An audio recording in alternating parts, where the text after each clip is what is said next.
रात के 12 बज चुके थे। माँ कभी दरवाजे की तरफ देखती तो कभी एक नज़र घड़ी के तरफ। माँ की आंखों में और चेहरे पर चिंता साफ नजर आ रही थी। थोड़ी ही देर में दरवाजे की घंटी बजी। माँ ने काफ़ी तेज़ी से दरवाज़ा खोला और सामने बेटे राहुल और बहू नंदिनी को देखकर पूछा, इतनी देर क्यों हो गई? मैं कब से तुम्हारी राह देख रही थी। माँ, मैं अब छोटा नहीं हूँ, तुम मेरी चिंता मत किया करो। राहुल घर के अंदर प्रवेश करते हुए बोला, बेटा कितना भी बड़ा हो जाए माँ के लिए छोटा ही रहता है। चलो छोड़ो, हाथ पैर धो लो, मैं तुम्हारे लिए खाना लगा देती हूँ। माँ ने दरवाज़ा बंद करते हुए कहा, माँ जी हम बाहर से खाना खाकर आए हैं, आप खा लीजिए, हम सोने जा रहे हैं। बहू नंदिनी ने कहा, लेकिन मैंने तो तुम लोगों की पसंद की खीर बनाई है, आओ थोड़ी थोड़ी खा लो। माँ, तुझे एक बार में समझ नहीं आता क्या? तेरी बहू ने कहा ना हम बाहर से खाना खाकर आए हैं, क्यों परेशान करती है? जा तू खीर खा ले और सो जा और हमें भी शांति से सोने दे। माँ अकेले कैसे खीर खा सकती थी और उसे बिना खाए नींद कैसे आ सकती थी, क्योंकि बेटे के इंतज़ार में उसने भी कुछ नहीं खाया था। वह किचन में गई और एक गिलास पानी पिया और अपने रूम में चली गई। सुबह 10 बजे राहुल की आंखें खुली। बाजू में नंदिनी अभी भी सो रही थी।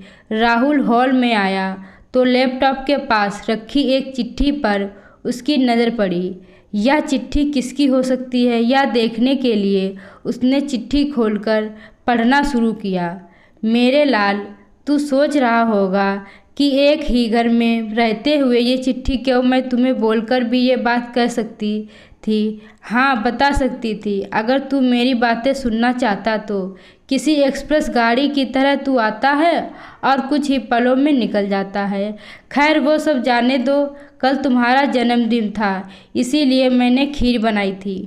सोचा कम से कम आज के दिन साथ में बैठकर खाना खाएंगे, मगर मैं यह बात भूल गई थी कि मेरा बेटा बड़ा हो चुका है, तो अपने दोस्तों के साथ पार्टी करके खाना खाकर आया।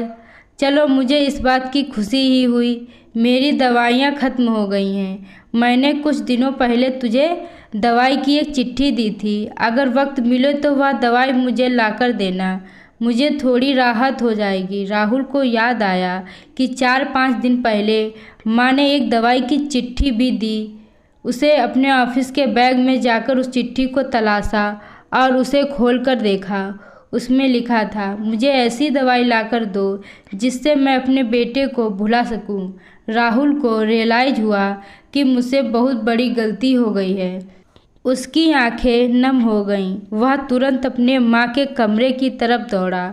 सबसे पहले उठ जाने वाली माँ आज क्यों नहीं उठी थी, देखकर उसे आश्चर्य हुआ। उसने माँ को उठाने की काफ़ी कोशिश की, लेकिन माँ एक गहरी नींद में सो चुकी थी। राहुल के पास फूट फूट कर रोने के अलावा और कोई चारा नहीं बचा था।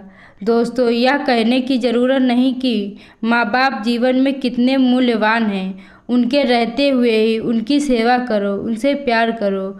वह चले जाएंगे तो कुछ नहीं कर पाओगे। दोस्तों, आप लोगों को यह कहानी अच्छी लगी हो तो वीडियो को लाइक करें और चैनल को सब्सक्राइब करना ना भूलें।